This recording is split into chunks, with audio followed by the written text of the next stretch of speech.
Bueno, primero que nada, saludarla a todos y a todos. Les pedimos las disculpas del caso porque el programa se ha atrasado bastante, pero la verdad es que estos temas son de gran relevancia tanto para la gestión pública y privada, así que agradecemos que todavía queda bastante público. Vamos a comenzar este tercer panel que llamamos El déficit de suelo y cómo enfrentar mejor los desafíos de la gestión pública y privada con la evidencia de los datos del territorio.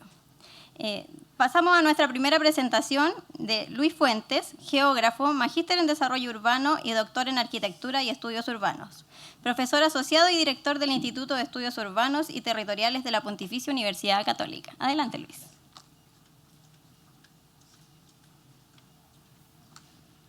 Bien, muchas gracias. Quedamos los valientes nomás, ¿cierto? Ya a esta altura hace harta hambre. Así que voy a tratar de ser súper breve y tratar de concentrarme en los 10 minutos que me dieron. Bien, bueno, primero mi agradecimiento a Sofía, a Camila, al equipo por invitarme a discutir sobre este tema que es fundamental. El suelo urbano es fundamental si queremos construir una sociedad más equitativa, porque recordemos que Chile, ¿cierto?, es un país urbano con más del 90% de la población viviendo en ciudades, por lo tanto lo que hagamos en las ciudades va a ser fundamental para ese objetivo.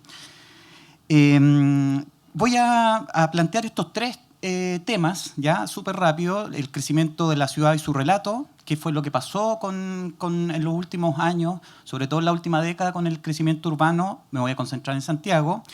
También tratar de identificar quiénes son los principales actores en el desarrollo urbano, sobre todo en el desarrollo de la periferia. Después les voy a contar por qué me voy a concentrar en eso. Y finalmente terminar con unas reflexiones sobre la importancia que tiene la información territorial para hacer un monitoreo sobre el crecimiento de la ciudad. Bueno, parto principalmente con lo que pasó en la década de los 90 en nuestra ciudad en general, ¿cierto? A principios de la década de los 90 quizás vivimos una de las transformaciones más brutales del territorio y una de las transformaciones urbanas más brutales. Nuestras periferias crecieron fuertemente. En el caso de Santiago, por ejemplo, creamos estas comunas gigantescas como Puente Alto, Maipú, donde tuvimos un proceso de expansión urbana muy, muy fuerte y donde la industria inmobiliaria y sobre todo el Estado, ¿cierto?, jugaron un rol fundamental en la creación de estas periferias, como les decía, en muchos casos Puente Alto, Maipú, transformándose en las comunas más pobladas, más populosas de nuestro país. Y también, lamentablemente, ¿cierto?, hay que ponerse en el contexto del momento también, un alto déficit habitacional. Creamos sectores como Bajos de Mena, ¿cierto?, que podría ser hoy día un barrio, podría ser una ciudad perfectamente.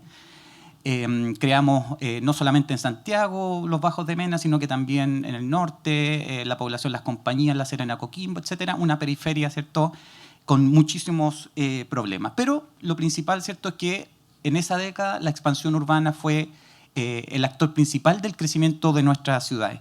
Pero poco a poco, ¿cierto?, comenzamos a ver que algo iba cambiando, ¿cierto? Fíjense ahí algo que puede parecer súper extemporáneo hoy día con todos los portales, ¿cierto? Pero antes veíamos el clasificado del Mercurio o de la Tercera, ¿cierto?, para buscar las propiedades. Y ahí la noticia era que el 86% de las unidades nuevas comercializadas en Santiago eran los departamentos. Entonces, fíjense ustedes cómo el crecimiento en verticalización comenzó a adquirir relevancia. Partió principalmente, como ustedes saben, ¿cierto?, en el sector oriente de la ciudad de Santiago y posteriormente quizás el gran detonante de ese crecimiento en altura de la ciudad fue el plan de repoblamiento de Santiago, el subsidio de renovación urbana, ¿cierto?, que partió en la comuna de Santiago y después se fue expandiendo hacia el pericentro. Y ese tema, el tema de la verticalización, comenzó a adquirir notoriedad, ¿cierto? De cierta manera nos empezamos a olvidar de la periferia, nos concentramos sobre todo en los últimos años que pasaba en Estación Central, ¿cierto?, con la intensificación del proceso de verticalización de la ciudad, lo que estaba pasando en Independencia, en Macul, etcétera, ¿cierto?, comenzó a adquirir relevancia.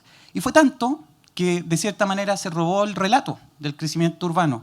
Comenzaron a aparecer, por ejemplo, este libro, ¿cierto?, de sobremesa, con fotografía que está basado, es autodeclarado dentro. Cuando uno ve este libro, ve que una de los insumos como para hacer este relato del crecimiento de la ciudad son las fotografías.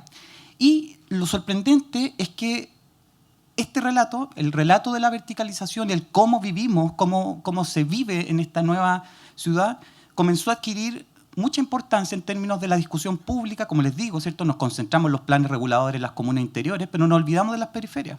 Nos olvidamos qué pasaba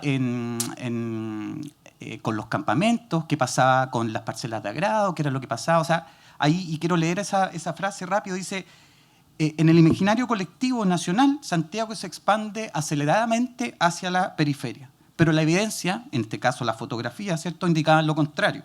Santiago ha comenzado un ciclo de crecimiento caracterizado por la densificación y la preferencia a vivir en el centro de la ciudad. Entonces la pregunta es, ¿fue tan así? ¿Qué fue lo que pasó realmente? ¿Dejamos de crecer en expansión? Y la evidencia nos dice absolutamente todo lo contrario. De hecho, cuando nosotros analizamos, ¿cierto?, lo que fue el desarrollo urbano de Santiago en las últimas décadas, nos damos cuenta que incluso se aceleró un poquito el crecimiento en expansión.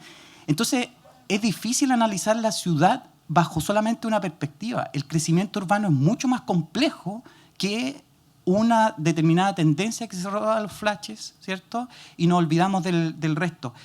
Fíjense la transformación que tuvo Santiago, hablar de esas 36 comunas, como se hablaba antes del AMS, hablar de la ciudad del Santiago de los 80, de los 90, hoy día es una gran área metropolitana que tiene 48 comunas, ¿cierto? 39 en el núcleo central y otras 9 en el hinterland. Es decir, la ciudad lo que hizo fue expandir el campo de externalidades, ¿cierto? Y hoy día hay mucha gente que trabaja, o sea, que vive en Talagante y que trabaja todos los días. Por lo tanto, la interacción funcional que existe en el territorio es mucho más compleja. Y sin embargo, nos vendieron que la ciudad estaba dejando de crecer en extensión. Y ahí, para muestra un botón, algunas cifras, ¿cierto?, que hemos nosotros recolectado con el análisis de imágenes satelitales. Separamos en dos el crecimiento de la mancha urbana continua y el crecimiento discontinuo para referirnos a todas las cosas que caben en este crecimiento fragmentado, como las tomas, como las parcelas de agrado, etcétera, etcétera. Y ustedes pueden ver ahí que el total, ¿cierto?, de hectáreas, la superficie completa de Santiago hacia el 2020, por lo menos lo que nosotros analizamos fue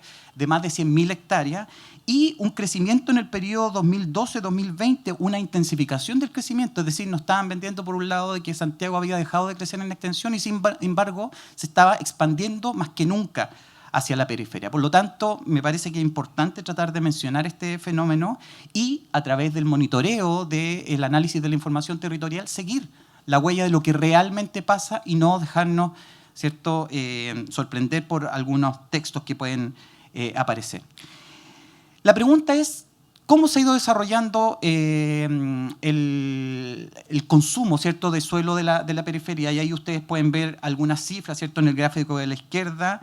Un total de transacciones. Seleccionamos de las transacciones del conservador de bienes raíces aquellas de terrenos de más de 1.000 metros cuadrados, pensando en que es aquel que tiene un desarrollo inmobiliario. Ya entonces seleccionamos eso y llegamos que hasta entre el 2011 y el 2021 existieron alrededor de 27.000, casi 28.000 transacciones, con un promedio de casi 3.000 transacciones anuales, con una superficie transada de casi 20.000 hectáreas. Es decir, fíjense ustedes, ¿cierto?, la ciudad creció de manera importante, con la curva ahí, ustedes pueden ver, 2020, afectada principalmente por la pandemia. Pero lo interesante quizás está al otro lado, ¿cierto?, en el gráfico de la derecha, donde ustedes pueden ver cuáles fueron los montos transados. En total, en esos años, lo que nosotros catastramos con, no se olviden, ¿cierto?, terrenos de más de 1.000 metros cuadrados, fueron un total de 542 millones de UF. ¿Qué significa eso? Porque suena a una cifra súper alta. Me costó un poquito leer ese número, son casi 19 billones de pesos, 20.500 millones de dólares. Para que se hagan una idea más o menos, aquí Vicente me puede corregir, ¿cierto? El presupuesto del MIMBO del 2021 fue alrededor de 4.000 y tantos millones de dólares, ¿cierto? Fíjense ustedes, 20.000 millones de dólares transados en suelo en estos 10 años. Entonces estamos hablando de una magnitud de dinero importantísima.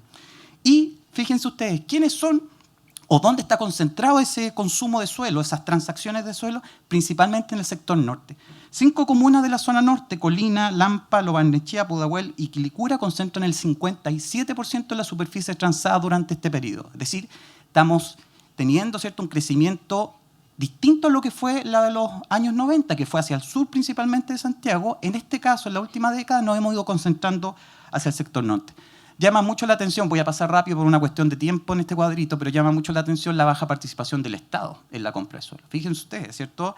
No alcanza, en muchos sectores no alcanza ni siquiera el 0,2%, ¿cierto? El Lampa quizá el Quilicura es la comuna más importante con un 1,3% de la superficie transada, ¿cierto? Pero en total no alcanza el 1% de participación del Estado en la compra de suelo. Y el papel, ¿cierto?, que tienen las empresas y los particulares es fundamental, como es lógico por lo demás, ¿cierto? Y fíjense que en algunos casos, como Quilicura, el papel de las empresas es súper importante en el desarrollo de la comuna. Cerca del 83% de las compras las hacen las empresas, y eso tiene que ver no solamente con el desarrollo inmobiliario, sino que también con el desarrollo industrial, de bodegaje, ¿cierto?, que está en un boom sumamente importante. Y fíjense ustedes, aquí es donde yo no me puedo detener, pero fíjense ustedes quiénes son los principales actores dentro de las empresas que compran suelo, y aquí la cifra es sorprendente y confirma varias de las cosas que se venían haciendo. Algunos trabajos, por ejemplo, del Ivo Gasic, ¿cierto?, que se fijaba en quién eran los compradores de suelo. 38% de la superficie comprada en esta zona son compras de actividades financieras y de seguro. Es decir, no solamente tenemos, ¿cierto?, un desarrollo fuerte hacia el norte, sino que un desarrollo financiarizado. ¿Qué es lo complejo de esto? De que este tipo de empresas, compradoras de suelo, tienen un volumen de inversión gigantesco. Cuando uno analiza, por ejemplo, los promedios de compras de suelo de ellos, siempre son mucho más altos que las empresas inmobiliarias. Y sabemos que cuando hay un actor que entra con un volumen de dinero a un mercado, distorsiona el mercado. Y eso es lo que está pasando con el suelo. Y por eso es que el suelo se está transformando en un bien cada vez más no escaso desde el punto de vista de la disponibilidad, sino que escaso desde el punto de vista del precio y del acceso a ese suelo. Y dentro de las empresas financieras, fíjense ustedes que en ese gráfico les muestro que son principalmente los fondos y las sociedades de inversión, ¿cierto?, con un 36% de las compras, y los seguros de vida, las compañías de seguro de vida, las que están comprando más suelo. Esto es coherente súper coherente con el modelo de negocio, con la cartera de proyecto, con la cartera de inversión de estas empresas, porque son inversiones seguras, de largo plazo. Pero la gran pregunta que nos tenemos que hacer es si eso, que es bueno para las compañías de seguro, que es bueno para los fondos de inversión, es bueno para la ciudad y para sus habitantes, ¿cierto? Hay varias otras cosas que les quería comentar, pero voy a pasar rápido a las reflexiones finales. Y ahí es donde les quería comentar, bueno, que para hacer esta presentación súper breve y súper rápida, tuve que mezclar una cantidad importante de bases de datos. Primero, ustedes saben, ¿cierto?, el conservador de bienes raíces, que hay que ir ahí, y ahí le agradezco a la empresa InCity, ¿cierto?, con la cual tenemos una sociedad ahí, y ellos nos facilitan muchos datos. Estamos trabajando en conjunto en el Observatorio de Arriendo, por ejemplo, con ellos. Pero sabemos cómo se recolecta la información en el conservador de bienes raíces, ¿cierto?, a papel y lápiz, o a computadora ahora, ¿cierto?, una a una. Entonces tenemos que generar mecanismos para poder que esa información esté disponible, no solamente, evidentemente, para la universidad, sino que lo más importante, para el sector público, para que pueda tomar decisiones. Tuvimos que cruzar esa base con la base del Servicio de Impuesto Interno y con bases de datos propias. Por lo tanto, es sumamente importante tratar de monitorear el crecimiento urbano desde el Estado, ¿cierto?, porque si no, nos creemos los mitos que se van creando, ese relato que se va creyendo paralelo y que nos hace perder de vista lo importante que es el crecimiento en extensión, porque es el que tiene más efectos sobre el desarrollo urbano. Y lo que me gustaría decir, ¿cierto?, a propósito también y con esto sí cierro, además de lo que aparece ahí, es que el papel, ¿cierto?, de los fondos de inversión, de las compañías de seguro, nos demuestra que la ciudad no se gobierna solamente desde el punto de vista urbanístico, desde el punto de vista de la planificación urbana, sino que también tenemos que tener en cuenta lo tributario, el mercado financiero, porque cada vez hay un vínculo que es más estrecho y eso está distorsionando todo el mercado de suelo, y eso a su vez tiene un efecto negativo sobre la ciudad, sobre el acceso al suelo urbano, a propósito de los campamentos, la exposición que se hizo anteriormente, y sobre el acceso a la ciudad. Muchas gracias.